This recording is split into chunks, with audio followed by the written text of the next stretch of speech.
સુરત ગ્રામ્ય એલસીબીની ટીમે પ્લાસ્ટિકના દાણા ભરેલ બેગો ટ્રકમાં ભરી નિયત જગ્યાએ ન પહોંચાડી ટ્રાન્સપોર્ટ માલિક સાથે છેતરપિંડી કરનારાઓને ઝડપી પાડી લાખોનો મુદ્દામાલ કબજે કર્યો હતો. સુરત ગ્રામ્ય એલસીબી પીઆઈ આરબી ભટોળ અને પેરોલ સ્ક્વોડના પીઆઈ એનજી પાંચાણીની ટીમ પેટ્રોલિંગમાં હતી ત્યારે પીએસઆઈ જે.એલ. પટેલની ટીમના એએસઆઈ મુકેશભાઈ, યુએચસી અનિલભાઈ, એલએચસી કાર્તિક ગીરી અને યુએચસી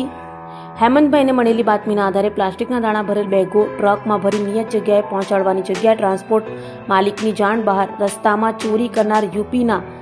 ગિરજેશ કુમાર, રામહિત ગૌતમ, ભગવાન બોડિયા અને ભરત મેરને ઝડપી પાડી તેઓ પાસેથી પ્લાસ્ટિકના દાણા ભરેલ 28 લાખથી વધુની બેગો તથા Ashok Leyland truck, Eicher tempo, mobile અને રોકડ મળી 54 લાખથી વધુની મત્તા કબજે કરી તમામ સામે કાયદેસરની કાર્યવાહી હાથ ધરી હતી.